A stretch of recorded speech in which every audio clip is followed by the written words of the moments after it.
I never imagined a conversation about freedom could tear my marriage apart, but that's exactly what happened. My name's Daniel, I'm 36, and I always thought my wife, Rebecca, and I had a solid understanding. We'd been together for 10 years, married for 6, and I believed that love was enough to weather anything.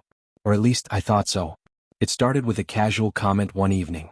We were sitting on the couch after dinner, the TV quietly playing in the background, and Rebecca, with this half-serious, half-teasing look on her face, said, "Daniel, have you ever thought about what it would be like if we had an open marriage?"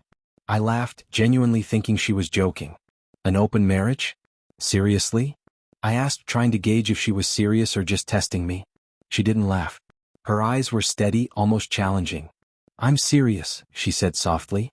I don't know, maybe it could make us stronger, or maybe it's just about curiosity. I need to feel like I can explore too without losing us." Her words hung in the air. Part of me was stunned. Part of me was hurt. I'd always thought we were on the same page about loyalty, about boundaries. But her tone wasn't accusatory or angry, it was calm, almost clinical, like she'd already rehearsed this conversation 1,000 times. And for the first time in our marriage, I felt an edge of fear, a whisper of uncertainty I couldn't ignore. Over the next few days we circled around the topic. She would casually drop hints about fantasies, desires, and people she found intriguing. I tried to reason with myself, telling Daniel, "You're open-minded, you trust her, this could be harmless." But each time she brought it up, I felt a subtle tension, a quiet sense that the foundation I'd relied on was starting to shake. Then came the day I made a choice that changed everything. I decided that if this was going to happen, I wasn't going to play small. I wasn't going to let this be one-sided. If Rebecca wanted freedom, I would embrace it too on my terms. And I did. I met women. 4 of them. Not at once, not in some chaotic fashion, but carefully, deliberately, with clear boundaries and a sense of control I hadn't felt in years. The first time it happened, I was nervous. My mind raced with thoughts about betrayal, about guilt, about the consequences if Rebecca knew how much I wanted this. But when it was over, when I came home and she kissed me, unaware of the truth yet sensing a subtle change in me, I felt alive in a way I hadn't in years. There was a thrill, yes, but more than that, there was clarity. I realized how much I had suppressed, how much I had conformed to expectations of the perfect husband. The second, third, and fourth encounters followed.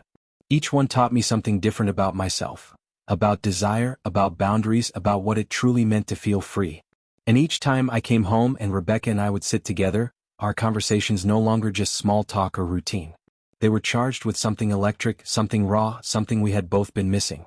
Yet, as much as I tried to rationalize it, I could sense a shift in her. Rebecca began to pull away, subtly at first, then more deliberately.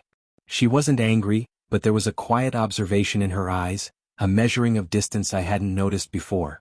It was as if she realized that her proposal, the one she had believed would give her freedom, had sparked a fire she hadn't fully anticipated. One evening, she looked at me across the dinner table, the dim light casting shadows across her face. "Daniel, I think I underestimated what this would do to us," she said, her voice barely above a whisper. "I thought I wanted freedom. I thought it would make me happy. But now, I'm not sure anymore." I didn't say anything at first.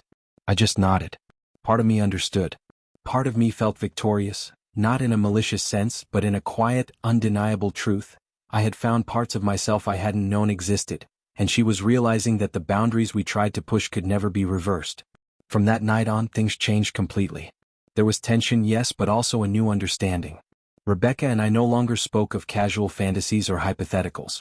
There were no more what-ifs. There was only the raw, undeniable presence of what we had both become aware of. Our marriage, while intact, had shifted, redefined itself in ways neither of us could have predicted. I had wanted to explore freedom. She had wanted the same. But freedom, I realized, isn't just about choice, it's about the consequences of those choices, the subtle power shifts, the silent awakenings that no conversation can fully prepare you for. And as I lay awake that night, thinking about the women, thinking about Rebecca, thinking about the strange new equilibrium of our marriage, I understood something critical. Sometimes, giving someone freedom doesn't just change them, it changes you. And sometimes, it changes everything between you.